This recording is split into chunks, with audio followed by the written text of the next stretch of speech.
for me. Jesus will. Oh, Jesus will. Who opens doors, say, who opens doors that I cannot see. Jesus, Jesus will. Jesus will. Jesus will. Who will make all my decisions? Who will make all for me? My decisions. Yes, He will. For me. Jesus will. Jesus will. Yes, He will. Jesus will. Come on, let me hear you say it. Say, when I'm in trouble.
God bless you, my friend. Welcome to Monday's Meal. I am your host, Dr. Ray Johnson, and I've got manna, nuggets of truth to help move you and push you toward your life mandate. I'm so glad that you tuned in tonight. Make sure that you share this with a friend. Come on, real quickly, get as many people in as you can. It's Dr. Ray Johnson. I say it this way, the scholar with a holler, and I've got Monday's Meal tonight. Nuggets of truth to push you, move you with motivation toward your life mandate. I want to talk to you tonight on this post-resurrection Monday about the difference between pre-resurrection Jesus and post-resurrection Jesus. That's right, pre-resurrection Jesus and post-resurrection Jesus. And the two are different. And if we're going to be able to move into what I call this next series, Life by the Spirit, we've got to understand the difference between the pre and the post. If you haven't shared this, get this to as many people as you can. Come on, I'm ready to get into this meal with nuggets of truth tonight. Let's start with the first one. Did you know that the pre-resurrection Jesus and the post-resurrection Jesus, they had a different mindset? That's right. The pre-resurrection Jesus and the post-resurrection Jesus, they had a different mindset. You know, the pre-resurrection Jesus, he took time to actually teach and to train. He was trying to really explain and to develop the mindset and the worldview of the disciples. He would spend time with them, and he would often, you would find him saying things like, "You have heard it said, but now I say." Or he would begin to talk with metaphors to them. He really was in teacher mode with them and trying to get them and to help them understand. He would explain what he was doing and why he was doing it, because he was trying to, watch this, awaken them to an understanding of a different life and the fact that he would not be with them always. That would be the pre-resurrection Jesus. But the post-resurrection Jesus had a shift and a change in his mindset. The post-resurrection Jesus was the one that said, "You ought to already know by now, I told you that I was coming back. I told you I was getting them out of the grave. I told you that these things would happen. Now, here's what's coming next. And behave and act accordingly when you see these things begin to take place. So the post-resurrection Jesus was about a demonstration.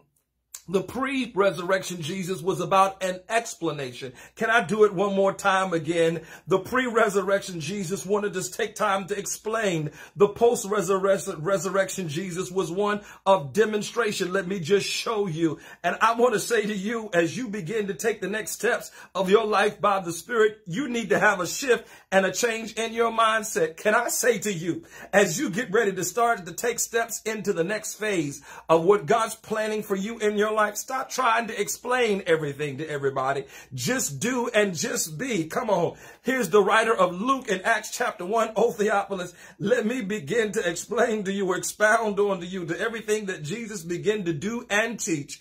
Jesus did and he taught. The pre-resurrection Jesus explained, gave a lot of explanations. The post-resurrection Jesus spent time giving demonstration. I want to help you to understand you've got to have a shift and a change in your mindset and learn it. This season, it's time for you to start being about your Father's business. If I had a better way to say it, I would say this is not the time to talk about it. It's the time to be about it. Come here, church. This is not the time to talk about who Jesus was and what Jesus did and how Jesus operated. This is the time for us to start moving and start beginning to demonstrate who Jesus was and demonstrate who Jesus did, which takes me to the second one. I just slipped up and said it just that fast. Jesus moved differently. The pre-resurrection Jesus was careful with his movements because he didn't want everybody to know that he was the Christ. But the post-resurrection Jesus was different. Like I said, he was about demonstration. And it's high time in your life that you've got to be about, here it is, demonstration. Let me give you an example of what I mean. Check it out. Here is the nugget of the manna that's going to move you into your mandate. Do you know Thomas? Remember Thomas just for a second. Thomas was not with the disciples when Jesus showed himself with many infallible proofs. As a matter of fact, Thomas said, I will not believe unless I see the nail scars in his hands. I will not believe unless I see the piercing of his side. Don't you know that you've got people in your life? You've got business associates, you've got friends, you've got family, and yeah, you even got frenemies in your life right now that say, I ain't gonna believe unless I see. Jesus wasn't present there, but let me just show you how bad he was with the difference in his mindset to be able to, here it is, move differently. Jesus just demonstrated before Thomas. The disciples were sitting inside of a room, and all of a sudden, Jesus didn't even use the front door. He just showed up. Can I have a pause moment right here for about 30 seconds or maybe 10 seconds of preaching with you? I want to tell you that God's not going to make any announcements in your life. He's not going to begin to say, hey, I'm coming. He's just going to show up like the day of Pentecost said,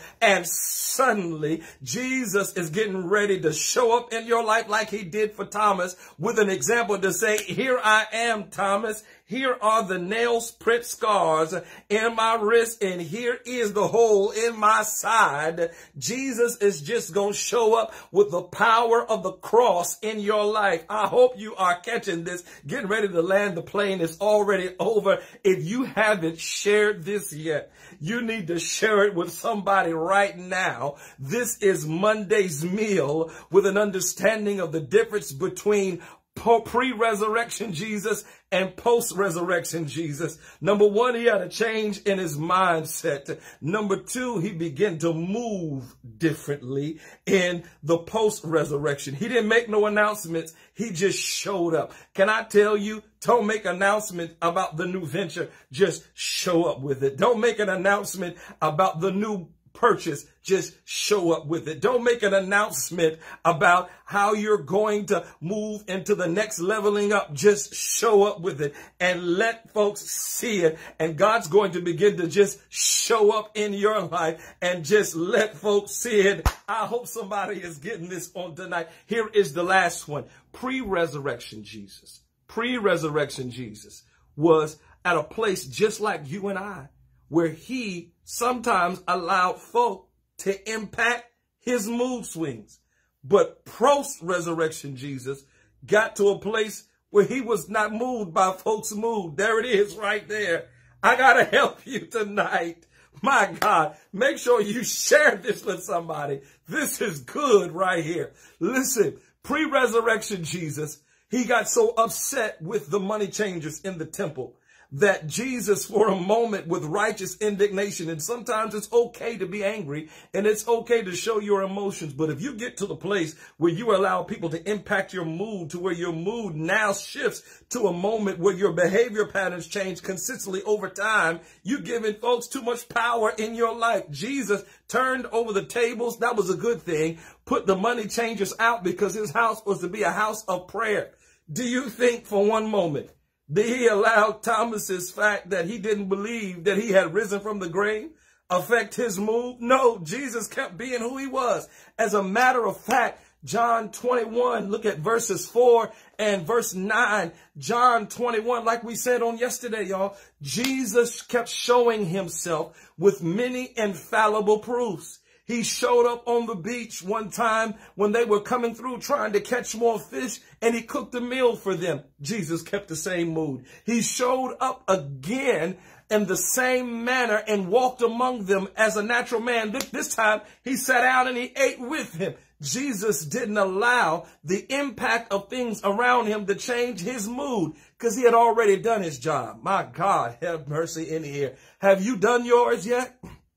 Have you gotten to the place where you've operated in such of a flow that others are able to experience God's glow in your life? This is what life by the Spirit is all about, where you learn how to stay even keel. I want to tell you, as we come into the second quarter, you're going to hear more from CNN. You're going to hear more from Fox News. You're going to hear more about the new strands of a virus that are coming out. You're going to hear more deaths that are going to begin to take place. There's going to be more political upheaval. There'll be announcements about shortages that will come. There will be wars and rumors of wars. But I don't want you to allow that to impact or to change your mood. I want you to stay even keel with a changed mindset to move differently in this upcoming season that's about to take place in your life. Second quarter is here. We're on the march toward Pentecost, and I want to help you grow and be able to move and operate by the Spirit. That requires